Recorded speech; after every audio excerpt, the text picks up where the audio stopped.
I am so excited to introduce this person to you. Such a joy to have met her, and she's pretty incredible. She is the author of Roadmap for Revolutionaries, Resistance, Activism, and Advocacy for All. And I need to tell you a little bit more about her. I will bring her on screen here, but I have more to say before we get this ball rolling because there is so much to say. Jamia Wilson is a feminist activist, writer, and speaker, and former VP of programs at the Women's Media Center. Jamia has been a leading voice on women's rights issues for over a decade. Her work has appeared in numerous outlets, including the New York Times, the Today Show, CNN, Elle, BBC, Rookie, Refinery 29, Glamour, Teen Vogue, and the Washington Post. Author of Young, Gifted, and Black, The Introduction and Oral History, and Together We Rise, Behind the Scenes of the Protests Heard Around the World, Step Into Your Power, 23 Lessons on How to Live Your Best Life, The ABCs of AOC, The Roadmap for Revolutionaries we just talked about, and a bunch of great children's books we will be talking about as well. A powerful force in the social justice movement, a leading voice on women's rights issues, and also written for New York Magazine, written books like Madonna and Me, women writers on the Queen of Pop, and I Still Believe, Anita Hill. And she is currently the director and publisher of The Feminist Press. Please give a warm welcome from your homes, or at least from wherever you're walking your dog or whatever y'all are doing, to Jamia Wilson, everybody. Thank you so much. Thank you for the kind introduction. And I'm just really happy to have met you as well. That's kind of you. Thank you so much. Thank you for being here. So tell me, first of all, you're right now in Manhattan. This was the epicenter of COVID-19. You guys are finally opening back up. What has life been for the last month? And then that dovetailing into the protests that have taken the globe by storm over the death of George Floyd. Can you just fill me in on your mindset and what's been going on over there in New York? Yes, it has been sort of a surreal experience. I think I felt every range of emotion that one can experience since March to now. And, the thing I kind of liken this experience to is I told you that I grew up in Saudi Arabia.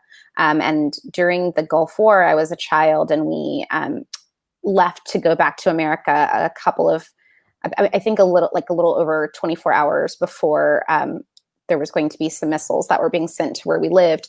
And I just remember the preparation, the frenzy, the fear, the supplies, the stocking, and all of that. And I remember feeling as if we were on the precipice of that sort of experience. Wow. As soon as COVID-19 became something I knew that it was, and became a part of our everyday language. And so for me, I have been largely inside my uptown Manhattan apartment early on, because I think early on I had this sort of trauma inside me from that experience that led me to think, oh, what's been the other time in my life that I have felt this kind of energy from those around me, that I have seen the kind of toilet paper stockage and gas masks is what we had there. But, the similar sort of, remember my parents had MREs, right? Like just the things that people do. Worst tasting meals in the world. The worst. The ice cream's pretty good though. Oh, isn't it? I never had the ice cream. It's like the astronaut ice cream, but it was just one of those things that's stamped on my soul. And at the time, I think my staff thought that I was being really hypervigilant, and I'm known for kind of being detail oriented, as an editor should be. But I said, the only time I've seen this before is during wartime. And so I think that that's what's been really interesting about being in this experience now, is to see the multiple sides of what happens when you're in a collective moment of both pain and transformation. I have seen the best in human beings and the worst in it, and of us in the past few months. I include myself in that as well. And I think, the peak of the COVID-19 pandemic here in New York will never leave me, in terms of people that I know and lost, and the amount of people that I know that were affected, as well as thinking a lot about what it means for me as a person who lives with autoimmune illnesses, and how I want to be marching. This is what I've been waiting for my whole life, is this sort of tipping point for us to do it. And knowing that based on my doctor's orders, I can't show up in that way right now, that I have to do the work in other ways. And so it's been really impactful in my life. I think I'll probably be thinking about it and writing about it for a long time. But most of all, I just have a lot of more restored hope in humanity as a result of seeing how people have risen to the occasion against injustice, against government inadequacy and corruption, against mediocre responses to this kind of peril that requires all of us to think in terms of the collective and not in terms of the individual.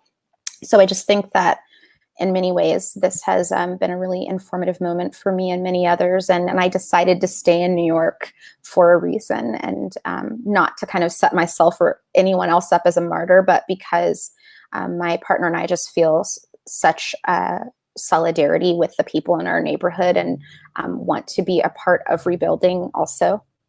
So we're still here, and I just mostly just wish I could do more. I think you're doing so much. I wouldn't worry. Like, it's wonderful to protest in the street. We all should do it if we can, but you've dedicated your life to fighting for these causes, and so I think you've definitely given it the office. I wouldn't worry about it. Thank you. You grew up in Saudi Arabia, 11 years there. I assume during the stalking and prepping there, they had, like it is when I visited my family in Israel during the times of the random rocket attacks, they have probably bunkers in each house, right? They have little safe houses in the bottom of each establishment. Did you ever have to go down there during? I knew of people who had them, but we didn't. Oh, really?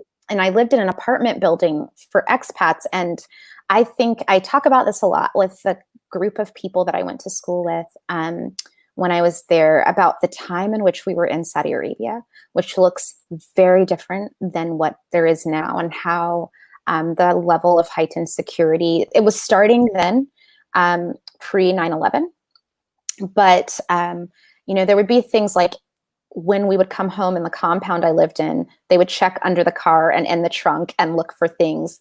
There was a checkpoint before school. If someone picked you up, that they would make sure they were vetted before they could pick anyone up, because they didn't know if they were a kidnapper or a hijacker, things that American kids don't deal with. Oof.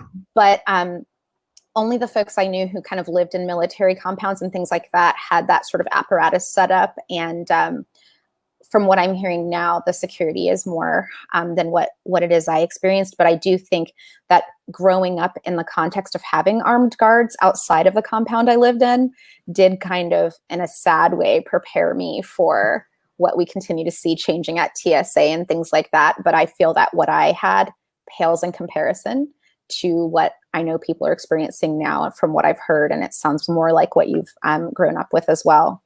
Yeah, no doubt.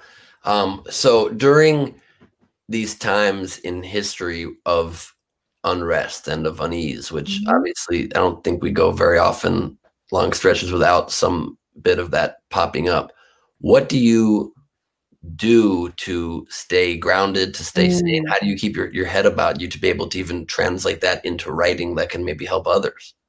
Oh, thank you. That's a great question. I mean, some of it is the writing is healing for me. I always like to say that writing is a meditation. I am a person who has a meditation practice, and I'm a person of faith, and I, pray a lot, which surprises a lot of people who kind of know my resume, but I'm a Christian and like pretty into it. And, was raised with like Southern Christian roots, and know the Bible really well. And so I spend a lot of time praying. I have an active prayer ritual in the morning, at night, and I write and I breathe, and I do acupressure, and try to be really self-aware of what my body's telling me about what's going on in my mind and spirit. But I think a lot for me, and I've been talking about it more, is about my spirituality and religion. I didn't talk about it as much when I was in my early years in progressive activism, because I didn't want people to think I was going to proselytize or be right-wing. But I have felt it's my duty to be more vocal about it, especially after 2016, because I also want people to know that just because I'm a Christian doesn't mean that I endorse people wielding the religion as a weapon against other religions, or other people's cultures. And so you're not in favor of people tear gassing their own people for a photo op outside of a church. Exactly. Oh, and I was so mad too, because I went to Episcopalian school, right? So when I saw that happen, I just thought, oh, I knew that Episcopalians were so not going to be down with that. And it goes against all of the truth, the trust and kindness that was instilled in us as Episcopalian children. And so for me, I was very upset about that. Well, yeah, that was one of the most atrocious things. And I mean, we've had some bad, atrocious things in American history, but coming directly from a president to clear peaceful protesters who are protesting an unjust death and unjust violence from within our system, to use unjust violence within our system to make a publicity moment was just mind-boggling to me.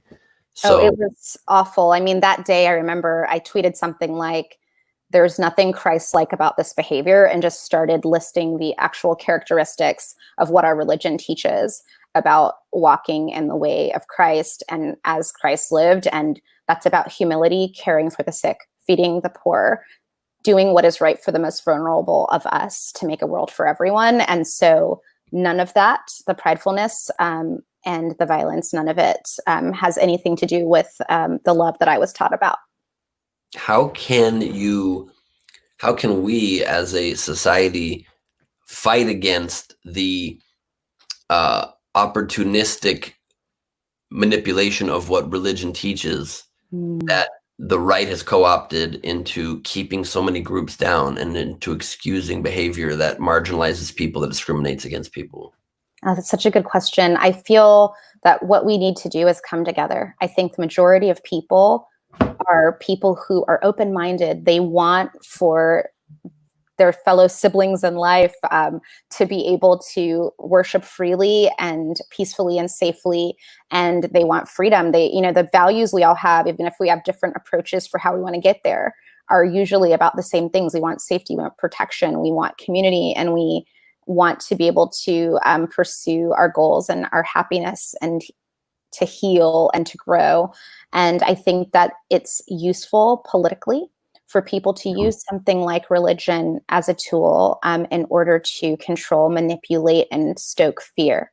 So what I like to talk about is just how do we build bonds of interdependence with people across faith, and also people who are non-believers with people of faith. And that's why I've joined the women's interfaith community and joined groups like Women of Spirit and Faith. And I'm a part of the Omega Institute, where I'm really proud to be on the board, and we're about awakening the best in the human spirit. And so it's a secular space, but there are a lot of people who engage in spiritual modalities there. And I've, through that experience, learned a lot about what it means to listen, what it means to heal, what it means to support, what it means to collaborate with others, even if the way that I get to a divine or sacred understanding is different than others. And I think it's all about teaching kids at a young age too, social emotional learning, and also about how to think critically, which is really going to get us out of this, which is why I have gotten into the children's book space, because I think that there are other countries that do a better job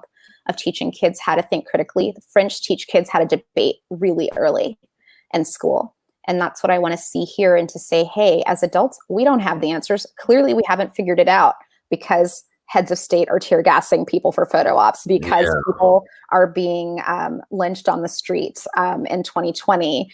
And people like Breonna Taylor are being killed in cold blood, and her killers are still in their own home, in her own home, an essential worker, right? A human being. And so I think what I try to do in my books, and some people really appreciate it and get it, and others have critique, is not to prescribe for children what it is they should think. It is to say, how do you think critically? Here's what a lot of people think about these things. Where do you stand? What does your gut tell you around these facts? What does your heart tell you about this? What comes up for you? What doesn't feel right? What could you imagine beyond what I'm telling you that is possible? Wait, letting children think for themselves? I've never even heard of that concept. My God, where'd you come up with that? In a children's book? It's really funny. Every once in a while, I'll get a response from someone who will like find the need to email me and say, you know, although I thought the book was well written and beautiful, that was one I got. So I thought, oh, this is going to be nice. What's in the although? I want to be curious. I will not use it in my home because I don't support the teaching. And I know that one of the people who said this to me said it was because in the question, what is God? In my book, Big Ideas for Young Thinkers, I presented the atheist viewpoint and I presented other religions and left it for kids to ask for themselves, what is God? And in the what is death question, I also said, you know, this is what I think about death. This is what a lot of people think about death across religion, across philosophical viewpoints. What do you think about death? And I can just tell you what kids have told me they think about death is so much more profound than I've ever read. I mean, a lot of them are talking about climate change and the concept of that. Tell me. So what do kids think about death? Climate change tying into it? Yes. So I had a really awesome book event with Parenting for Liberation, which is this amazing organization that teaches parents of Black children, because they're not always Black parents, how to raise liberated children in light of all of the social issues that we're talking about. And at Feminist Press, we've published the book, Parenting for Liberation. And one of the kids who came in and we were talking about one of my books and that question around why do you die? And one of the kids private messaged me and said, you know, I think people die because the planet can only take so much of how we abuse it currently. And we need to think about how we're using the planet's resources and we replenish the soil. And it was this whole breakdown of this child's understanding of science and what he'd learned. And I remember going back later to ask about him to the host and she's like, oh yeah, he's 11.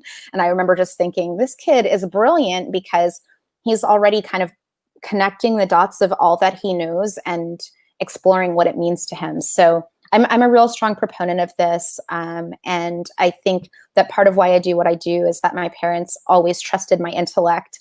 And even when they disagreed with me, and even when they found me insufferable for being opinionated, which I have been from the jump, I think I can see that. You could see it. You know, they've always encouraged it.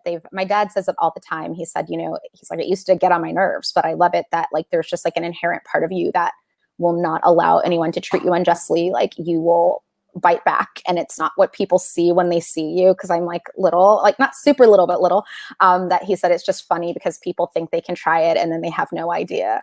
And so, I'm 5'5", but like, but small. Like I can't explain it. It's like when people see me, they think I'm smaller than I am, which is also funny because I always want to say I'm actually 5'5".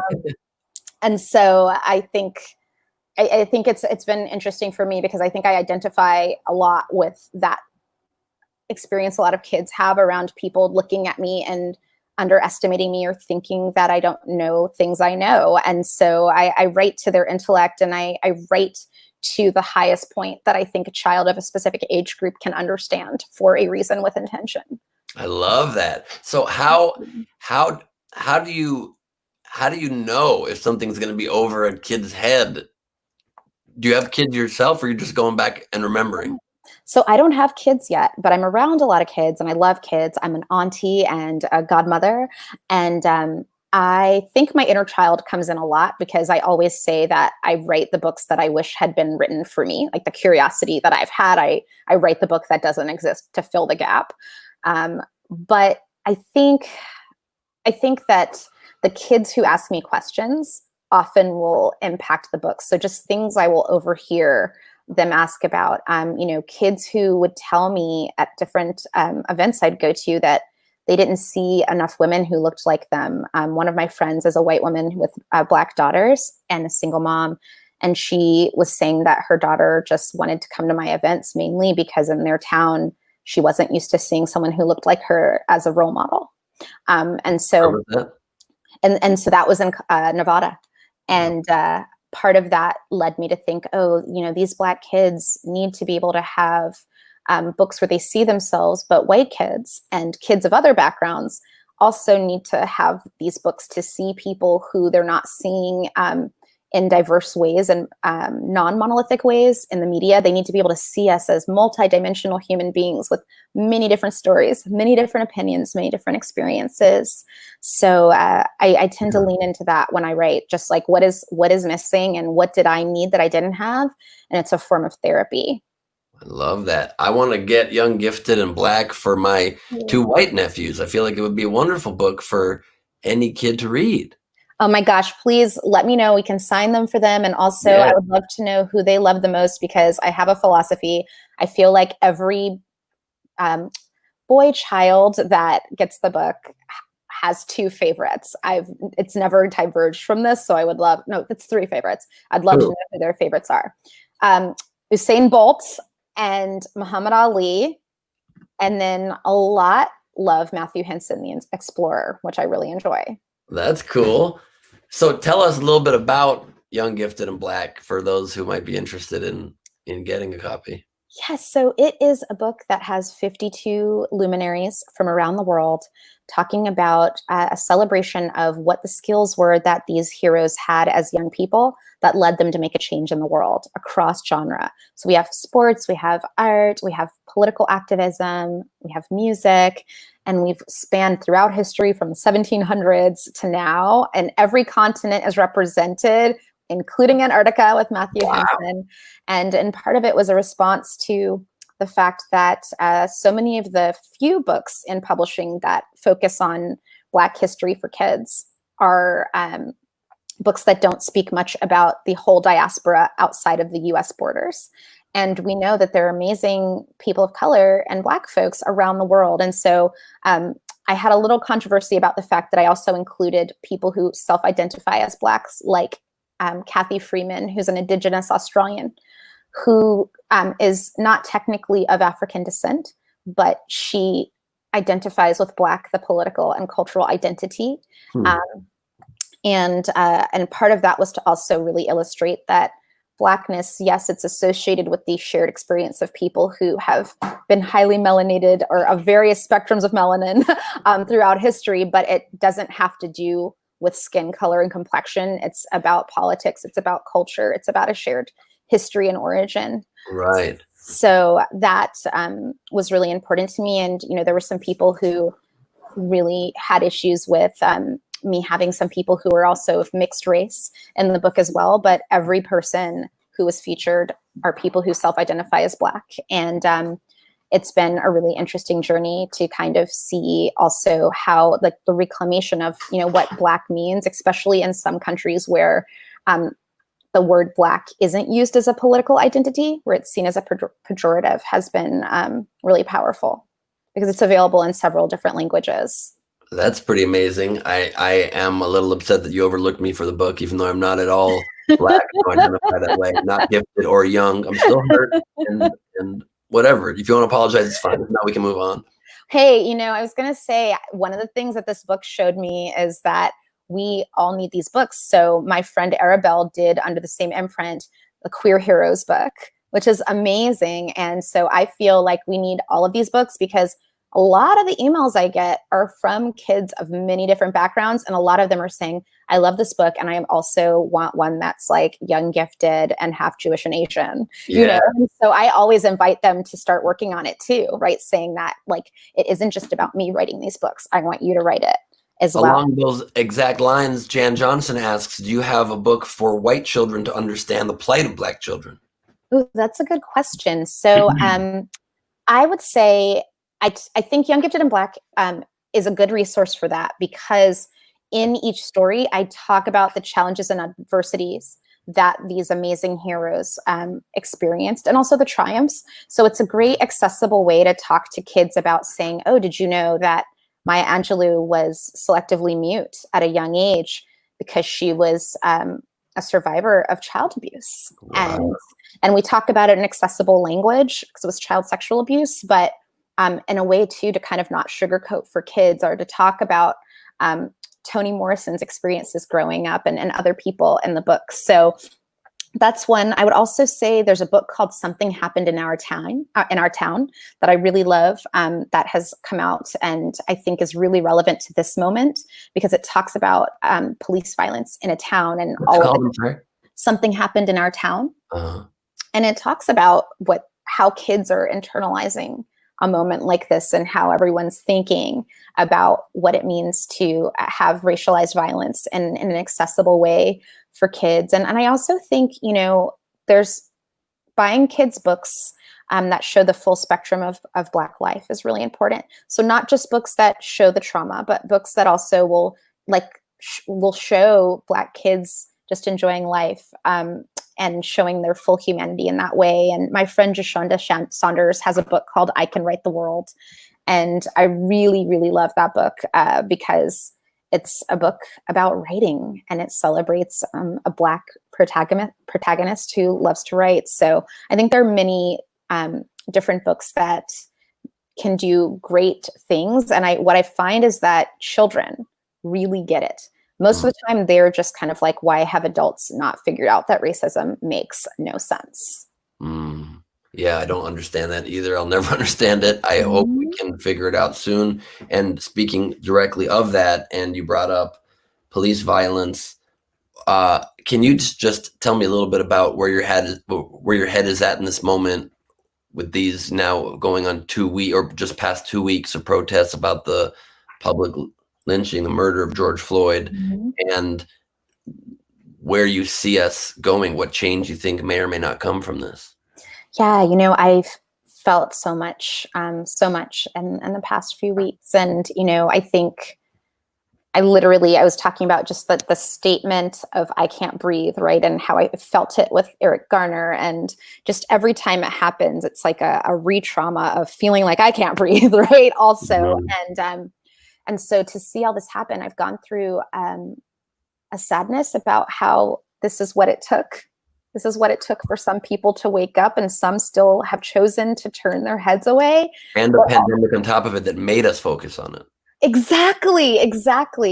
And a sense of hope, because there are people who are rising to the occasion who weren't ready to listen before. I mean, I never thought I'd see Mitt Romney at a Black Lives Matter marching with the people. I never thought I'd hear Meghan McCain say on The View and acknowledge the violence and the state-sanctioned violence. And I think that the measure of what we're going to learn about how people showed up in this moment will be the measure of who were people of conscience and who were those who were not. I was talking to a good friend of mine the other day who is Jewish about what we think is going to happen. And I said that I really learned a lot from going to the Anne Frank house when I was 8, and how I became really obsessed with her as a young writer, and how I think now, okay, how can I be more like Meep Geese? Are we showing up like the Meeps in our life? How would we put ourselves on the line, and how do we really stretch ourselves to do the right thing for humanity? That's what I'm talking about right now. And how can we show solidarity? And then also, how can people who have shared experience through empathy across difference be there for each other? And one of our founding members of the Feminist Press Board is 90 years old, almost 91, and she's Jewish. And I remember saying to her, I don't know what I'm going to do in November if this doesn't go the way I want it, because this has been so hard. And she said, you're going to do what our peoples do. You're going to survive. And it brought me back to a conversation I had with my late mother in 2016, when I just said, oh, I can't believe that this is where we are. And she just said, you're going to have 24 hours to kind of deal with this. And then you're going to get on up and do the work like we did, and like she did in the civil rights movement. My mom was arrested 28 times and lived through a massacre on her college campus and witnessed all that. And so I'm just thinking a lot about that. How is it that I'm showing up right now? How do I want to be seen by the next generation? I want the next generation to know that I did everything that I could to make a better world for us and for them. And I won't stop until that's done, because I know that people did that for me. Amazing. People like you are what is going to make us finally get some change, and finally, hopefully, just wake up the next generation of people. It's why it's so vital and amazing that you're writing these thoughtful, completely different books for children. It's so cool. Thank you so much. One of them is the ABCs of AOC. Yes. Tell us about that, because AOC is a pretty controversial figure, even for a lot of adults, let alone for people who don't have fully developed brains yet. Yes. So what I love about this book is it's the debut design for Crystal Kiles, who is a Latinx book designer. And so the publishing nerd in me just wants to say it's really exciting because we are in an industry where editorial is 1% Black and 5% Black, and where Blacks and Latinx people are very much underrepresented. And so I love the book as a collaboration between us in honor of AOC, who has self-identified as Afro-Latinx in her background and lineage. And just being able to kind of say, we see ourselves in you. We love that you are getting this kind of recognition this early in your life. What I'm so excited about AOC is she's just getting started, right? That like one day we can go to President AOC, who is the youngest congresswoman, and say, hey, you've been in Congress for how many years now? You're running this country and you've had time to rise in the ranks and do this important work. And so I just very greatly admire her, but mostly we wanted this book to be about civil education and to use it as an example of advocacy and how it's not too early for young people to learn. So every letter has something in it like advocacy or something about the environment or talking about structural issues in a way that is accessible in a picture book sort of way, and cool. Talking about what lobbying means and what grassroots means. So what feminism means in a 2 or 1 sentence description, so that kids can have it normalized, and also just to have a good underdog story, which I love, self-identifying as one that really saying that she was able to kind of go in there. And even though there were people who thought she wouldn't win, her opponent, who was an incumbent, didn't even show up to his debate with her because he thought he had it in the bag. And to say that, don't let anyone else define you. If you feel that you have a voice and you have power within that you can step into to lead, do it. Don't wait for that validation. Look what AOC has done. And I just think that also she leads with a lot of moral integrity. And even though I don't agree with her on everything, I greatly admire her as a leader. I think leaders are people who are helpers with vision. That's what a leader is to me. I love that so much. Yeah, she's been so hugely inspiring to me too. Seeing her run and win is a big part of what gave me the gumption to run for office too. I just, she's even helping white dudes older than her be inspired to try to help make change. I love that. Yeah, she's pretty incredible. And so using her as kind of almost like a real life allegory to teach all these great civic lessons to kids is really wonderful. What do you think is, not that you obviously necessarily know what the solutions are, but with the current protests, what do you think is most likely the best outcome we can try to get from it? Minneapolis now just announced that they're going to be literally disbanding their police department and trying to create a community policing structure that's very different and that focuses on all the other things that are left out so often, mental health help and social workers, and then having some sort of community, law enforcement strategy. Is that the method you think for the whole nation? Or do you think we have to unwind police everywhere? Or is defunding the police enough, meaning taking a lot of their budgets away to some of these other programs and then just reforming practices and reforming hiring and all of that? Yeah, I mean, I think I've been, I heard this AMA today with Roxane Gay that was really, really good on Twitter. And in her broadcast, some people asked her outright, do you think we should defund the police? And she said, if you'd asked me this a couple of months ago, I wouldn't have said I was fully there on abolition. But now I understand that it's the way that we should go. And I think for me, it came with reading Angela Davis's Women, Race, and Class, and that book really opening my eyes about abolition and why it was important. But it had to kind of really break the apparatus in me that thought, oh, we have to have law and order, which now has a total new meaning now that Trump tweets it all the time, right? Yeah. Because I've been conditioned in a society saying, oh, you have to have these structures, you have to have these infrastructures. And now by reading that book and being exposed to everything we've seen and seeing what happens and seeing how these systems actually work and who is left behind and who is harmed, my mind has been expanded, but I had to have access to resources to get me to that point. And so what I'm hoping happens is that all of our minds will be expanded based on what this reckoning, and I really feel like that is what's happening right now. What this reckoning will teach us is that we've all got to rethink, reimagine, and redefine what we think is possible. That was what RFK was calling on people to do in a different way during his time. But I think I loved her sharing around that and to acknowledging growth, right? To say, oh, seeing this event has really broken my mind open. And I think it's interesting because I know my husband is white and he's from a small town in New Hampshire with not a lot of people who look like me in it. And I remember saying, when did the concept of white privilege become like something that you actually internalized or thought about and decided your opinion about?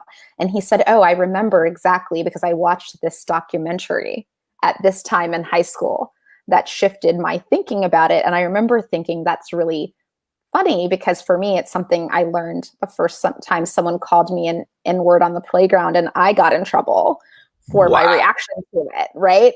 Wow. And so I think that I have hope that right now, whatever thoughts we had about policing, whatever thoughts we had about how we should structure our governments, who should be in charge, how we should run elections, all of that is being opened. Healthcare, COVID was the reckoning for being like, all these things are being laid bare that we had people who'd been championing a different way for a while, but it just laid all of it bare. So my answer is more questions around what is this going to teach us? I do think of myself sort of as an open-minded pragmatist in the way that sometimes there are incremental steps that get us to the full transformation. Doesn't mean that those are liberated steps. It just sometimes is what it is with the resources that are there or on the timeline, and the arc of change is long. But I think that now what is possible is just so much more expansive than before. I mean, to think about here in New York, to hear de Blasio talk about relooking at the budget, whereas that was a different conversation a month ago, looking at LA. And yeah, he was following LA's lead there a little bit. Yes, and absolutely. And it was Garcetti first who said it, and hearing about that after Minnesota, I just think that we're going to see more and more and more of that redefining, the rethinking and reimagining. There are people who are speaking up, like publishing. We had a publishing strike yesterday where over 1,000 of us did a day of solidarity with BLM, and publishing professionals donated a day's salary to different organizations, as well as speaking out about systemic issues in our industry. And there were a lot of corporate statements that came out today in response to that. And no, it's not going to completely shift and transform the conversation, but it's changing the accountability structures. Yes. And it's kind of opened things up in a way that will allow for people to move the change more smoothly in the future. So I'm just really excited about this moment. It's been painful, and I think it will continue to be messy and complicated, but it's necessary. Yes, it really is such a best of times, worst of times moment right now, because I feel the exact same way. It's so scary and sad, and at the same time, we're hitting just like our societal rock bottom, and that's maybe sometimes what you need to get to that next level, because change is happening so much faster. Like just a couple months ago, my friend Aura Vasquez was a guest on the podcast. She was running for city council here in LA. She lost, but she keeps fighting, and she's been posted for a few days about how we have to message Garcetti to change the budget, take money away from the police and other things. And I was like, pie in the sky is what I thought. And then he did it. And so things really can start to move a lot faster. I guess that's the maybe benefit of a rock bottom, is that, as I just knocked all my equipment on the ground, is you only have one way to go from there. Yeah, right. I mean, I've seen it even in myself, right? Like there was a couple of days here around the peak where I was just like, oh my gosh, this is hell. There's this hellscape, what are we going to do to get through? And somehow we're still here, right? So I definitely think that I'm excited to see what we learn about ourselves around our resilience. what we can do together, how we can band together to change things. I think now people are kind of forced to deal in community and through collective action and in much different ways, because so many people have lost their jobs too, right? That there's more of a shared experience of empathy around these systemic issues. And so, as I said before, I'm a person of faith. So I'm kind of like, I'm trying to really listen for the lesson here. Right. But I just think that there's a lot that we can learn. And I feel that if we don't, we're just going to keep getting the messages. We're just going to keep that the planet is telling us things too. Yes, it is. That kid is right. Yes, he's so right. I think about him all the time. So that is, so I pray we get the message this time, and I pray that it happens. And to me, I kind of toggle back and forth on this a lot between thinking that we can convert these Trump supporters and then realizing that we don't need to, and we probably can't. If at this point, all the, litany of things he's said and done haven't convinced them off of that train, maybe that's not where we need to focus. There's still so many millions who don't vote, who aren't active, who don't join in protests, who don't even join in solidarity on social media. And, you said it earlier that that this time will really show in history who stood on the sidelines and who got involved. It's one of the protest signs that I like to bring out there is a sign saying, "Silent people, are you racists or are you cowards?" Because at this point, it really is only one of those two. And what do you say to people? What would you say to people who say, "I totally believe Black Lives Matter. I believe all lives matter," or even if they say, I believe Black Lives Matter, but this isn't my fight to fight, or it complicates it, or I'm afraid to, somebody said to me yesterday, "I'm afraid to say something because I don't want to accidentally seem racist, or I don't want to offend Black people." What do you say to them? People who are just been kind of beaten down by PC culture, maybe, or whatever reason they're afraid to speak out. I think they should really think about the greater goal, right? What is the most high? I always talk about that. What is in the highest good? And is your fear of being disliked, of being alienated so strong that you would risk being in integrity with oneself about your own values for not standing up? And so for me, that's a question that I like to ask people to say, what is it that you really value? What is it that you say you value? And then what is it that you do? And what is it that you be? And what does that say about what you truly value? Because that is how you get to know who you are. And not to say that each of us can't grow in that, and that each of us don't have moments where we need to stretch, or where we are afraid, or we are not in integrity with who we are for whatever reasons. And we need to really grapple with that and do the work of healing of that. But to also know that, okay, maybe you were cowardly yesterday, but today it's a brand new day. And this is the moment when you can step up. So in my Roadmap for Revolutionaries book that I wrote with Elisa Camahort Page and Carolyn Juren, we have an actual guide to how to be a good ally. And in it, one of the things it says is kind of directly addressing that around, don't be afraid to mess up, because you know what? You won't be the first or last person who did. 1, 2, don't make it about you. If it's about the issue, it's about the cause, right, then it is on you to do the work to kind of heal from it and grow. A lot of people, if they get called out or they make a mistake, they want to take their toys and go home. Right. And what I like to say is, this is not a time to take your toys and go home. There are lives on the line, right? Yeah. This is a time to kind of brush that skin knee and say, oh yeah, that really hurt. I'm going to learn from that scar for a while, but I'm still in it because that is what this issue deserves. That is what this justice deserves. That's what it's worth. And I think that it's important for people to really think about that, to think about how also when you take those acts of courage and you show that you've moved out of your comfort zone to speak up and to stand up or to be in solidarity, it shows others that they can be courageous too. It's a contagion of courage.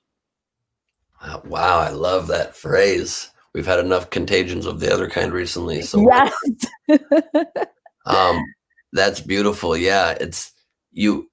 Who are you benefiting by not saying something. You're hurting society and you're hurting yourself. You're hurting your own ability to live pride at who you are. Like what is just, it's just so frustrating to me when people don't see that, when they care more about a brand. Or, I mean, I get it, people are afraid of losing their jobs. They're afraid of, but who on earth is firing somebody because they say Black Lives Matter? Who on earth is, I'd say that's a pretty small amount of companies these days that are doing that, and shouldn't want to work for that company. So I really hope everybody can just get on board in that way.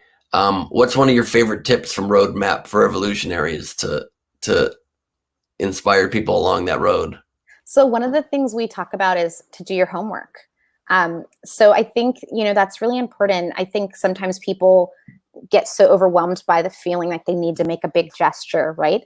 And that gets into the whole performative wokeness piece, right? Sometimes people kind of want the big gesture, not for the issue, but because they want to show what they're doing and that kind of thing.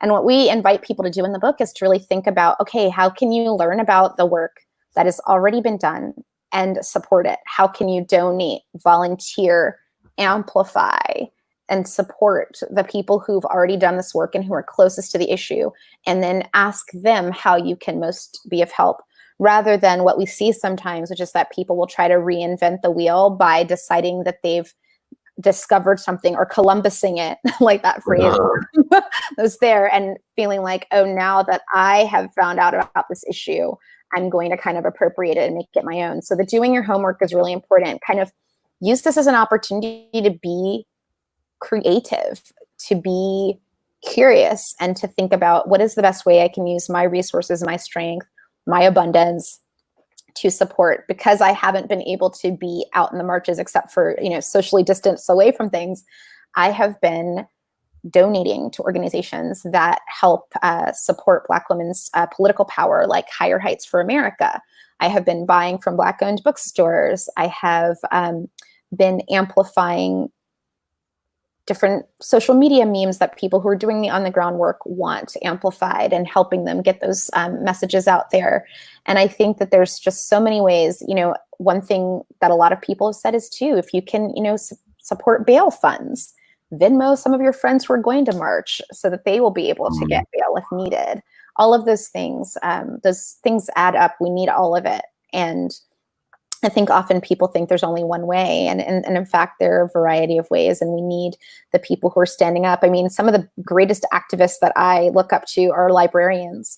They hold so much cultural and political power because they help shape how generations are thinking and reading. And so I respect librarians very much and want to be listening to what they're thinking about and what they're excited about. And there's so many cool radical librarians doing the work, right? But there are some people who I don't think might think of librarians when they're thinking of the activists who are in the communities. Oh yeah, I mean, I've had a book that I was a part of was censored in my home state of South Carolina. It was a book about first-time sexual experiences for young people to read. And I remember, and this book was by a woman named Amber Kaiser, and a bunch of us contributed. And I remember being so proud of this book being censored in South Carolina, but most proud of the librarian who said, no, I refuse to move it to another section of the library because there are a few parents who are uncomfortable with the fact that their kids want to read about sexuality, that they're so afraid to have that conversation with their own kids about their kids' curiosity about wanting to read about it, that they want us to hide a book like that. Not even have the conversation, but don't even want them to be able to have the conversation on their own. Exactly, that they want to control the conversation, right? And so I think of that a lot too, that sometimes if people say, oh, I don't see myself as this kind of activist or that kind of activist, if you have stocks, you can do shareholder advocacy. If you are somebody who, likes to support small businesses, you can support businesses that are directly going to impact the most vulnerable communities. And if you're someone who likes to register voters, I mean, there's just so many ways to get involved right now. And I think that's what's exciting, is everyone just kind of getting in where they fit in, and knowing that that we all have a role. We all have a way. What you're doing right now, amplifying the voices of people from marginalized communities, that's extremely important because we aren't as represented in a media where only 5% of the sort of clout positions are held by people of color and women of color specifically. So I just think that it's important for each of us to think about what is a space in which we can actively do the work. And finally, I'll just say, even for those who might still say, oh, there's nothing I can do, like I'm, working in operations somewhere. We had decided at Feminist Press that we found out that our bubble wrap that we wrapped the books in was made by a Trump donating company, and we will no longer be using those now that that information is out. We're going to get our bubble wrap from a progressive bubble wrap maker. Nice. So I think that those are the kinds of things, right? It seems funny to think about it that way, but all of those things add up. I'm not going to step foot in Home Depot now that I know where their politics are in terms of their purse, right? And I think that all of that voting with our wallet is also really important and something we really talk about and break down in Roadmap for Revolutionaries. Love that. I love that so much.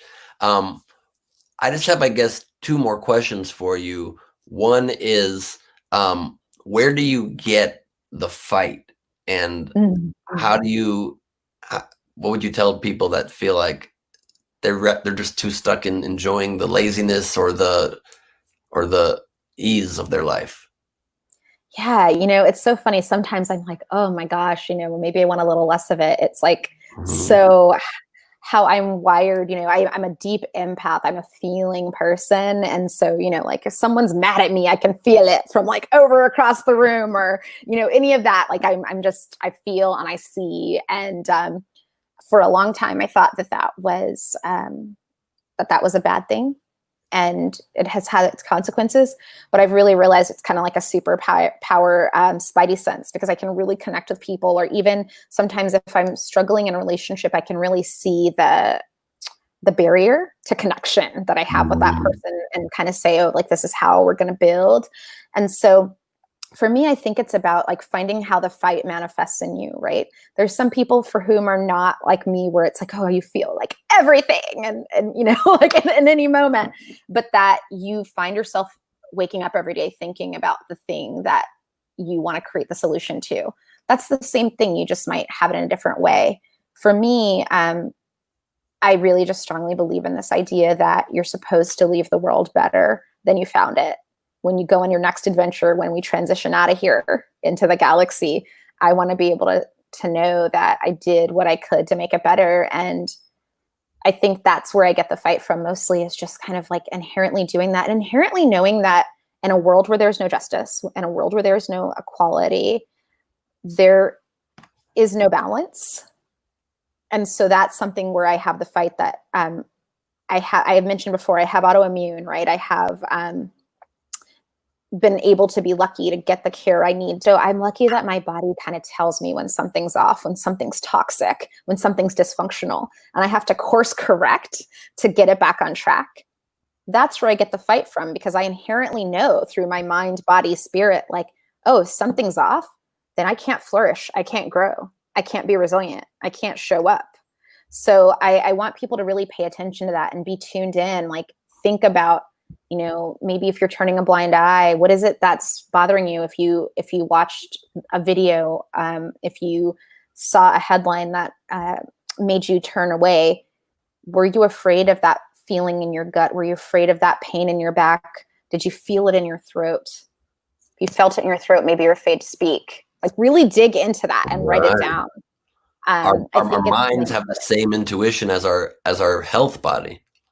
Yes, exactly. And it's so true. And I've had those times in my life where I've tried to numb myself and I found it impossible. So that's why now I'm kind of like, I'm just gonna embrace it wholeheartedly, full-heartedly, and openly, and with the appropriate boundaries that we need. But I just think for people to really tap into that fire is life, right? Like we are here for a reason. Like we are here to be purposeful and to be. And so if we have an ability to create solutions and to create art and to create love and to make the world more free for other people, then why not, right? Who else is going to do it? Why not? Yeah. That's what we're here to do. So it's like cleaning up your own house. You got to do it sometimes.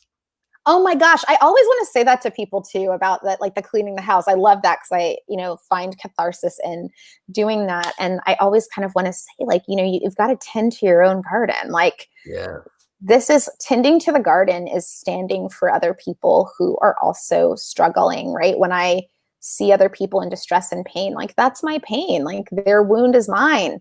If there's humanity is in peril, there's no balance. So it's important to be able to help create a community where we heal each other, because what I ultimately need, and I think about how I was taught this by a Tai Chi teacher I had once, very smart person who does social justice work, Norma Wong.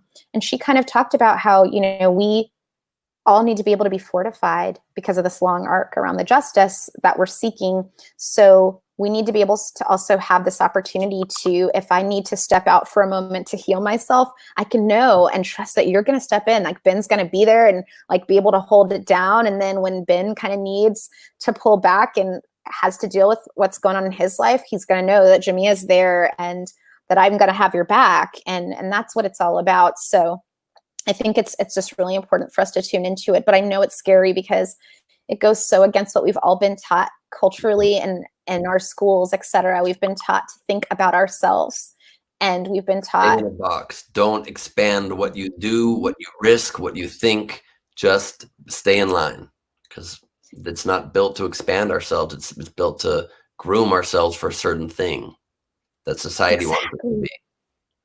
Exactly. I mean, I love that you and I both are doing things with our life that are not the things that most schools are talking about at their career fair, right? Yep. Like I was told and tried to be encouraged by so many adults to do everything that I don't do now, right? Because they were so worried that I wasn't going to be able to eat or live or put shelter over my head.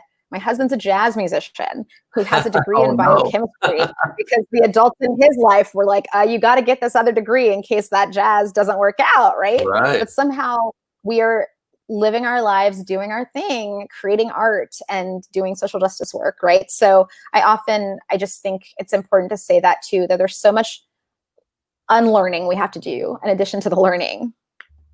So true. And just imagine how out of the box my life would be if I had read as a child the ABCs of AOC. Just imagine. That's so kind of you, but you already ran for president, so that's amazing. That is true, but I might have done younger or better. Who knows? Well, you still have time. You can run again. This is true. I don't know that that's the life I want. I ran to try to stop Trump, and hopefully there won't be a Trump. If there is, I will consider all options are still on the table. Yes. Oh my gosh, we got to work together to ensure that he's got to go in November. 100%. I mean, there really is no way forward to justice or peace or happiness or progress with this, as I call him, the orange monster in the White House. Oh my gosh, I agree with you. Where can people find you? What would you like to plug specifically before we say goodbye? Well, thank you so much for having me. It has been a pleasure.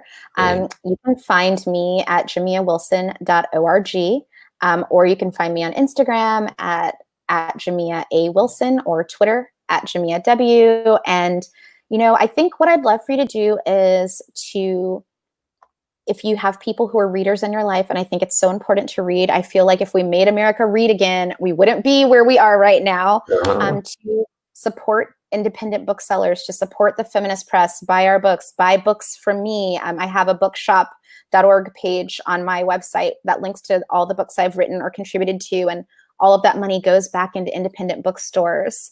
I just think buy a book for yourself, even if it's not my book, a book, buy it for yourself, and then buy a book for someone you care about, because I really believe that that's part of the issue we have right now, is that statistically a lot more people could be reading in this country. There are research statistics about that. And I think there's a correlation to where we are. And I think it's really important for us to continue to keep the discourse vibrant and to be reading books. I think a lot of how I started to learn about what is possible and how we can change the world is because I loved to read about philosophy as a child. So I think it's just really important for us to continue to read hard books, whether we read them on Kindle or Nook, or whether we read them in the book form. I love that so much. My last question to you, how do you stay joyous throughout all Mm. the madness? I like joyful defiance very much. I think like mischief is just a part of my DNA and an element of playfulness. I think that joy is just something that we each have full control over in our lives. And I think it's really beautiful. Gloria Steinem, who's a friend and mentor of mine, I used to work with her at Women's Media Center, used to always say that laughter is the only free emotion. And that's why she is such a fan of comedy. And I know I'm talking to you as a comedian, but she's also one of the funniest people I've ever met. And Really? oh, she's so funny. And Bring it, there's a Gloria. time, Let's go roast battle 1-on-1. I'm telling you, I think she wrote for Saturday Night Live back in the day, and I've heard Wow. some really good jokes for her. Not safe for this cast right now, but like Every she's joke is safe for this hilarious. And podcast. and I was gonna say she has really helped me kind of embrace that about myself. I think there's a lot of people in my life who have said that they're like, you're actually funny and you don't embrace it enough because there's a real serious side of me. And I'm like, but it's like so awkward and so but then when Issa Rae came out there, I was like, oh yeah, I'm just like this awkward Black girl. And she's telling our story. And I like to have a sense of joy and laughter, because that is the free emotion, right? It is the way to stay liberated despite of the oppression and despite all the pain. And even for centuries I was thinking about like asking my parents as a child. I just was like, what did you do when you were living through Jim Crow? Like, did you ever laugh? Did you ever sing? And they were saying, oh, it was awful. It was awful, awful, awful. And we had our families and we had our celebrations and we had our love and we had our community. So I really hold on to that, and I celebrate. And throughout this pandemic, we have had many a Zoom party. We have played music for our community. We have done story time for kids and done all of that on Zoom. And we will continue into our dying day to create joy, to create music, to create celebration, because that's resistance too. Yes, it is. I've always said it, no matter what's going on in your life or in the world around you, at the moment when you're laughing, you're perfectly at peace at that moment. Yes. And so we can't let that be taken away from us. I'll give you a chance right now to break into the comedy world. Do you have a joke you'd like to share? Any joke, even an old childhood joke. I was gonna say, it's so funny because I find myself not being funny like on the spot. I've got to write something, and then usually that's the thing. But I would like to learn. I feel like the thing I need to push myself to do, and maybe you're the one to do it, is to actually do improv at some point, right? Because I think that I've seen a couple of my friends do it and have always been like, oh, that is so scary. Like, there is no control. You were there. You were in the spot, right? You were in the hot seat. And I don't have time to refine, edit, or track change this witty text. So I think now you've made me think, oh, maybe once we get to a point where it's safe again to go take some improv classes, that maybe I can, because I enjoy it. I love being around funny folks. My husband's a jokester all the time. And, I spend a lot of time like being coy about like whether or not his jokes are funny, but they are. Sometimes the funniest thing you can do is make fun of somebody else's joke. My girlfriend just hammers me all the time by giving me a look after something I think is hilarious, and then she makes me laugh from just giving me attitude, which I don't appreciate, and I also love at the same time. Oh my gosh. No, I think it is really funny, because I have often thought about, or there's sometimes will be a joke, and he jokes about it too, because I always, when you're talking about PC and things like that, where I'll be like, I can't laugh at that joke. I mean, like my feminist dialectic is not allowing this, right? But there will be moments where there will be a joke and I will just not be able to contain myself. And, he can always know, because if I really think something is super funny, I will cry. And so that's always a thing where I'll just like try not to. And then he'll be like, I will be full bodied. And so I love that too, because it also keeps me open to just not taking myself so seriously that, he will often come with a joke where I'll be like, oh, that is so borderline bad. And yet I think you have it's to laugh at hilarious. almost everything, because if Yes. the intent behind the joke is good and it's just pointing out something, or it's a critique on the weirdness in our society. Like, I don't know if you heard it, but in our the Other America big Zoom conversation we had the other day, I made a joke I was afraid to make, but I made it anyway at the very beginning, when there was a screen share of this very inspiring song about racial justice, and then it was playing off YouTube or something, so it went right into a Geico ad. Yes, And I saw that. I jumped in and I said, I don't know about racial justice, but I did just say 15% of my car insurance. Yes, no, I thought that was funny. Thank you. Because obviously it's inappropriate, but it also points out how stupid we are. Like, we have these tropes in our brain about saving money on car insurance, much more ingrained in our heads than the need for racial justice, and that can come across in a stupid flippant jokes. My only advice on that is just don't be afraid to make a joke. People know where your heart is, I think. Oh, and I think people can learn. I think that one of the things I've really learned about just like the humor of it is every year, and sadly I didn't go this year, but I go to the Ms. Foundation has a comedy show at Caroline's, which is this awesome comedy club in New York, and they feature a lot of women comedians, and it's amazing. And I'm always rolling, and I'm just like, this is so amazing, because often they are joking about a lot of the things that bring us pain, but the levity around those experiences is a unifier. And so I so appreciate that so much too. And, I think it always is important to do. And I think when I look back at my life now, I think about how my dad joked a lot growing up, and how I think that is something that's carried me to being someone who, like, when I build a team at work or things like that, I always want people with a good sense of humor, like you said, because why else show up? Exactly. Totally. One of my favorite quotes is, maintaining our joy, sustaining our hope is an important part of resistance and defiance. And that was said by you. It was said by me? In an interview. Oh my God. You give. And I loved it so much. Oh my God. It sounds so much better when you say it. Thank you very much. When I said it in my head. You can make your voice a little deeper. You can work on it. Yes. Oh my God. I know. I think about, I self-identify as sort of like high femme. So I'm on the high spectrum of it, but I think it is interesting to kind of hear those words like coming from your mouth too, which is exciting. We have to maintain our joy during times of madness. As somebody I don't often quote, but Jimmy Buffett said, if we couldn't laugh, we would all go insane. Oh my gosh, we would. And we always, and we have that connection, right, to each other through the laughter. That was my mom calling me. I just ignored the call. Please, I have no time for family right now.